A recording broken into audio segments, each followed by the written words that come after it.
하나님의 축복과 은총이 여러분과 함께하게 주님의 이름으로 축복합니다.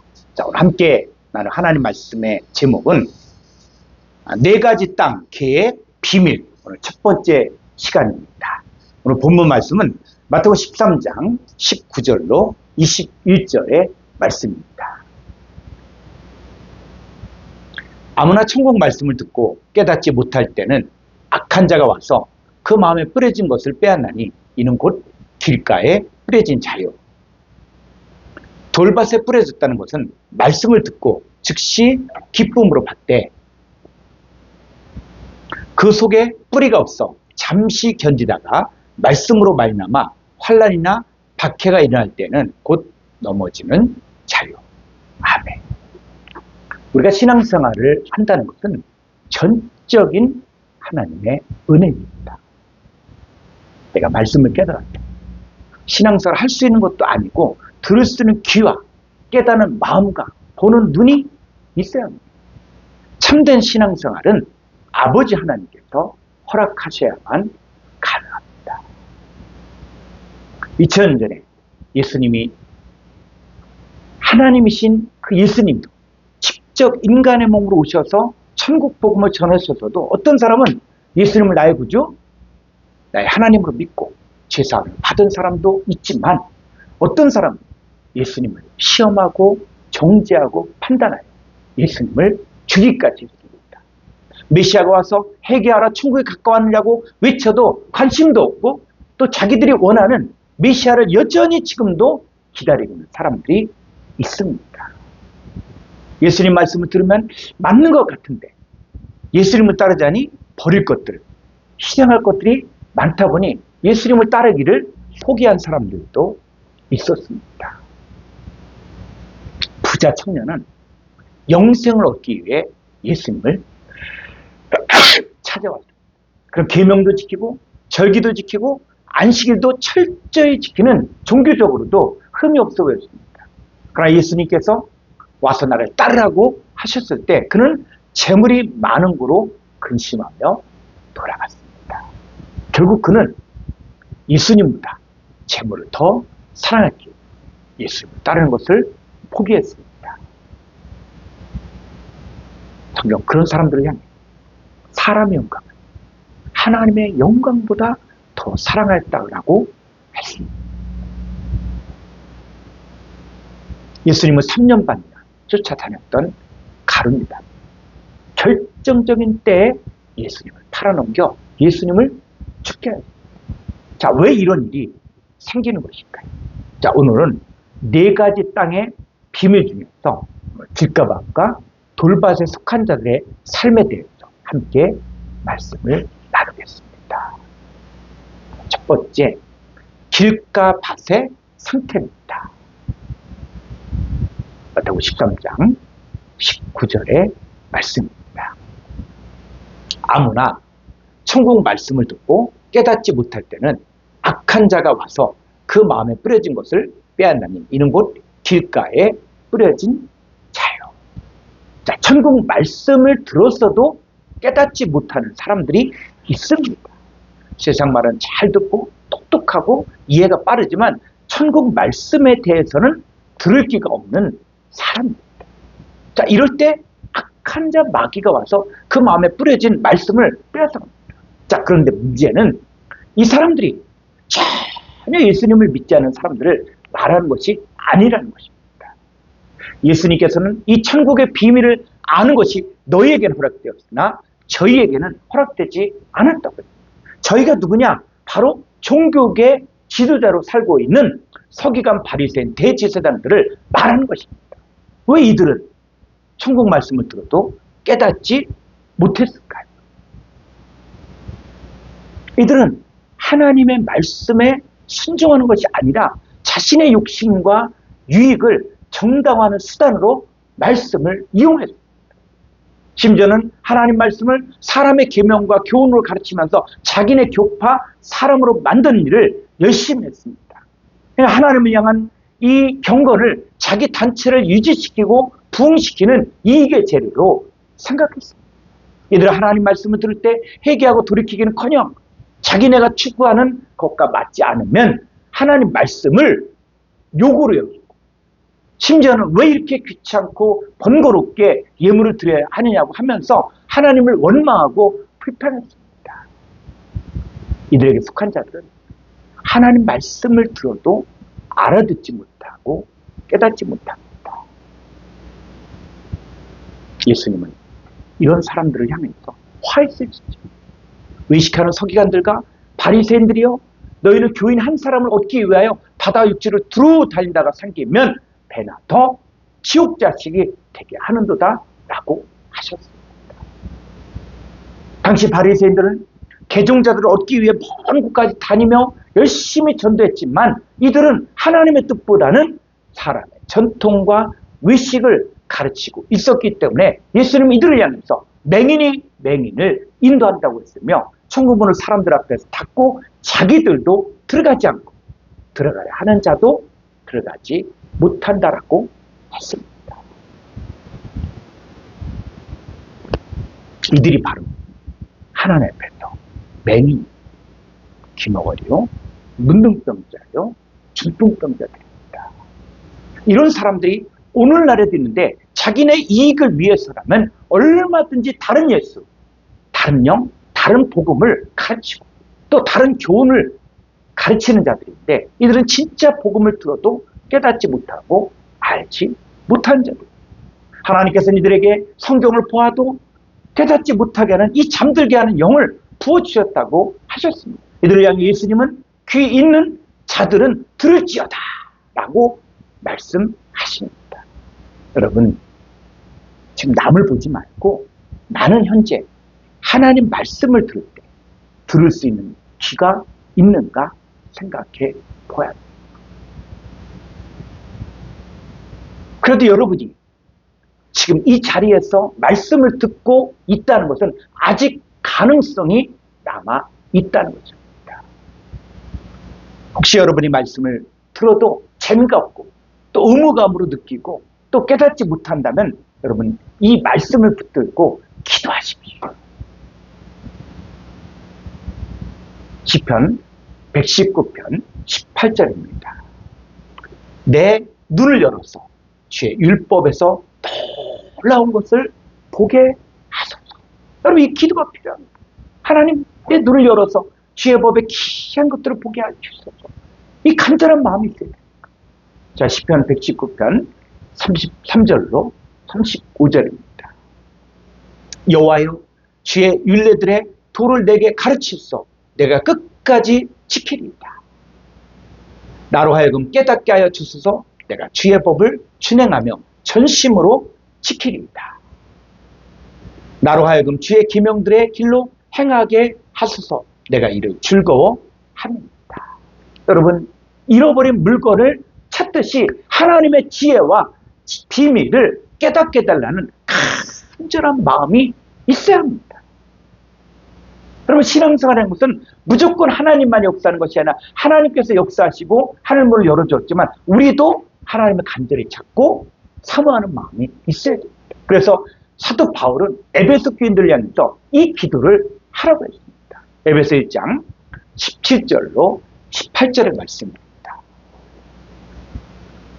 우리 주 예수 그리스도의 하나님 영광의 아버지께서 지혜와 계시의 영을 너희에게 주사 하나님을 알게 하시고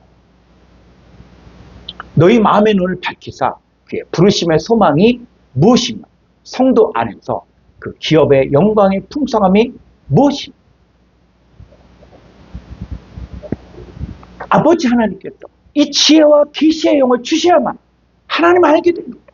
우리 마음의 눈을 밝혀주셔야만 하나님의 부르심의 소망이 무엇이며 성도 안에서 그 기업의 영광이 풍성함이 무엇인지를 알 수 있습니다. 여러분의 마음을 다 전심으로 하나님께 구하십시오. 여러분이 재미가 없어도 억지로라도 성경을 봐야 어느 때가 되면 그 성경을 통해서 하나님께서 열어주십니다. 하나님의 세계가 그냥 열리는 것이 아니라 간절히 사모하고 인내하는 마음, 그 마음으로 보아야만 하나님의 말씀을 볼 때 열려집니다. 이 깨닫지 못하는 상태에서 그냥 교회 다니고 예배에 참석한다면 하나님과는 전혀 상관이 없는 삶을 살고 있는 것입니다. 하나님의 약속, 하나님의 선물, 하나님의 은혜, 이 모든 것들이 나와 상관이 없다면 얼마나 억울합니까? 두 번째, 돌밭의 상태입니다. 마태복음 13장 20절로 21절입니다. 돌밭에 뿌려졌다는 것은 말씀을 듣고 즉시 기쁨으로 받되 그 속에 뿌리가 없어 잠시 견디다가 말씀으로 말미암아 환난이나 박해가 일어날 때는 곧 넘어지는 자입니다. 돌밭에 속한 자들은 말씀을 듣고 즉시 기쁨으로 받았지만 뿌리가 없어 잠시 견디다가 말씀으로 말미암아 환난이나 박해가 일어날 때는 넘어집니다. 왜 넘어집니까? 뿌리가 없기 때문입니다. 그러면 뿌리가 없다는 말이 어떤 의미일까요? 첫째, 자기의 근원을 정확하게 알지 못한다는 말입니다. 우리가 신앙생활하는 가장 큰 이유는 바로 우리가 하나님께로부터 난 하나님의 자녀이기 때문에 우리는 아버지께로부터 나와서 이 세상을 살다가 다시 아버지 하나님께로 가야 하는 것이 바로 믿는 자들의 운명입니다. 아버지 하나님께로 가려면 우리의 가치관, 우리의 생각과 마음이 하나님의 기준에 합해야 됩니다. 하나님 말씀을 통해서 이 환난과 박해가 날 때 이 하나님 나라를 상속받을 하나님의 아들들은 끝까지 인내하여 하나님을 아는 것과 믿는 일에 하나가 되어 온전한 사람 이루어 그리스도의 창성한 분량에 이를 수 있습니다. 자, 뿌리가 없다는 것이 두 번째 뭐냐면 예수님 안에 거하지 않는다는 것입니다. 자, 예수님은 우리와 연합하여 함께 하나님의 나라를 이루기를 원하시는데 예수님 안에 거하지 않은 상태에서 하는 어떤 종교적인 행위를 한다고 할지라도 그것은 하나님과는 전혀 상관없는 일을 하는 것입니다. 예수님 안에 거하지 않은 상태에서도 얼마든지 신앙생활을 외적으로 할 수 있지만 정작 말씀에 순종하고자 하면 환난이나 박해가 일어날 때 견디지 못하고 넘어지게 됩니다. 예수님 안에 거한다는 것이 예수님의 말, 즉 예수님의 입에서 나오는 영과 생명이 내 안에 거한다는 것입니다. 예수님 안에 거한다는 사건은 로마서에서는 우리가 돌 감람나무였다가 참 감람나무에 접붙임이 되어 참 감람나무 뿌리에 진액을 함께 받는 자가 되었다고 했습니다. 이 접붙임을 받는다는 말은 이제 내 본성으로 사는 것이 아니라 하나님께 접붙임이 되어 하나님의 본성으로 사는 것입니다. 그래서 우리의 옛 본성을 거스르고 하나님이 주신 것들만을 받아들여야 합니다. 옛 본성을 거스리고 하나님 주신 것들을 받아들인 것 자체가 바로 환난이고 박해입니다.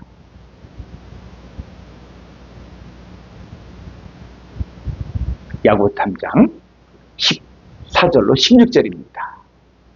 그러나 너희 마음속에 독한 시기와 다툼이 있으면 자랑하지 말라. 진리를 거슬러 거짓말하지 말라. 이런 지혜는 위로부터 내려온 것이 아니요 땅 위의 것이요 정욕의 것이요 귀신의 것이니. 시기와 다툼이 있는 곳에는 혼란과 모든 악한 일이 있습니다. 여러분 마음 가운데 독한 시기와 다툼은 옛사람의 성품이요 돌 감람나무의 열매입니다. 여러분 예수님 믿는 즉시 여러분은 주에게서 종노릇한 옛사람은 죽고 새 사람으로 거듭났습니다. 지금 여러분의 마음과 생각 가운데 독한 시기와 다툼이 있는 것은 하나님이 준 것이 아니라 누가 줬다고요? 마귀가 준 것입니다. 그러면 하나님이 우리에게 준 것이 무엇일까요? 야고보서 3장 17절로 18절입니다. 오직 위로부터 난 지혜는 첫째 성결하고 다음에 화평하고 관용하고 양순하며 긍휼과 선한 열매에 가득하고 편견과 거짓이 없나니.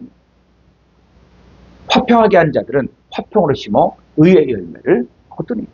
여러분, 예수님 안에 거한다는 말은 위로부터 난 지혜만을 받아들여서 성결하고 화평하고 관용하고 양순하며 긍휼과 선한 열매가 가득하고 화평으로 심어 의의 열매를 거둔 자가 되는 것입니다. 예수님 안에 거하는 사람은 예수님이 내 안에, 내가 예수님 안에 거하는 자가 되었기에 이제는 하나님이 주신 것만을 받아들이는 사람입니다. 자, 이 뿌리가 없다. 이거 세 번째, 이것은 예수님의 생명이 나의 생명이 되지 않는 것입니다. 자, 예수님께서 오병의 기적을 행하신 것을 경험한 수많은 무리들은 예수님을 왕으로 삼으려고 했습니다. 그런데 예수님은 이들을 떠나 산으로 도망하셨고 다음날 찾아온 무리들에게 썩어질 양식을 위해 일하지 말고 영생하도록 이르는 양식을 위하여 일하라고 했습니다. 그러니까 이 말씀은 허락도다. 누가 들을 수 있겠느냐. 그럼 이때부터 예수님의 제자 중에서 많은 사람이 떠나갔고 다시 예수님과 함께 다니지 아니했습니다. 말씀이 내 안에 들어와 역사하기 시작하면 내 생각과 마음을 바꿔야 하기 때문에 환난이나 박해가 오는 것은 당연한 것입니다. 내가 하나님께 속한 자라는 것이 분명하면 말씀으로 인한 환난과 박해를 이길 수 있습니다. 예수님은 마귀에게 시험을 당했습니다. 사람이 떡으로만 사는 것이 아니, 하나님의 입에서 나오는 말씀으로 살 것이라고 하셨습니다. 하나님의 입에서 나오는 말씀을 먹어야만 하나님의 영과 생명이 내 안에 채워진 것입니다. 인자의 살이 참된 양식이고 인자의 피가 참된 음료가 되어 예수님의 살과 피를 먹고 마심으로 예수님이 내 안에 거하고 나도 예수님 안에 거하고 예수님으로 인해 사는 자가 되는 것이 바로 예수님의 생명으로 사는 것입니다. 이것이 이루어지지 않은 상태에서 아무리 주의 이름으로 선지자하고 아무리 주의 이름으로 귀신을 쫓아내고 아무리 주의 이름으로 병자를 고쳤다고 할지라도 예수님은 불법을 행한 자들아 내게서 떠나가라고 하십니다. 사실 말씀으로 인하여 환난이나 박해가 일어난다는 말은 말씀이 육신이 되는 과정이요.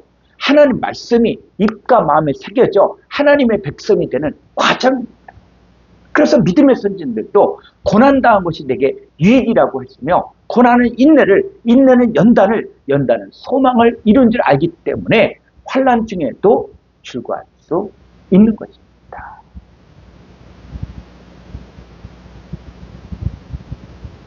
야고보서 1장 2절로 4절입니다.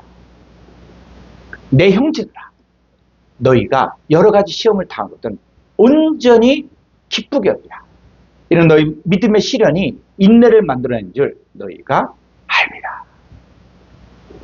인내를 온전히 이루라. 이는 너희를 온전하고 구비하여 조금도 부족함이 없게 하려 합니다. 여러분들이 지금 여러 가지 시험을 당하고 있습니다. 그럼 그 시험을 온전히 기쁘게 여기십시오. 그 시험을 통한 믿음의 시련이 인내를 만들어냅니다.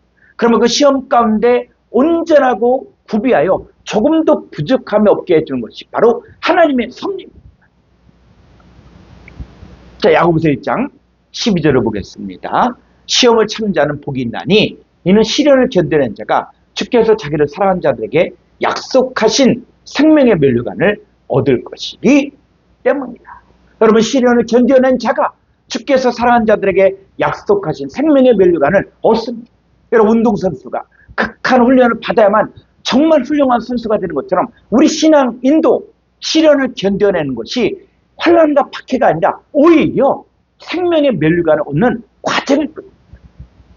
여러분이 말씀에 순종하라고 할 때 그게 핍박이나 박해처럼 부담이 됩니까?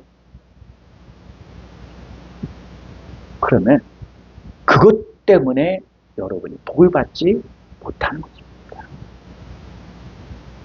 하나님 시험을 통해서 여러분 단련하여 생명의 면류관을 얻게 하죠. 이제 어떤 시험과 어떤 연단 앞에서도 믿음으로 순종하고 인내하십시오. 그 과정을 통과해야만 여러분 온전하고 구비하여 조금도 부족함이 없게 될 수 있습니다. 시험을 참고 견디는 자만이 생명의 면류관을 얻을 수 있습니다. 여러분, 하나님의 아들인 여러분은 하나님의 상속자요 그리스도와 함께한 상속자입니다. 우리가 그와 함께 영광을 받기 위해서는 고난도 함께 받는 것이 합당한 것입니다.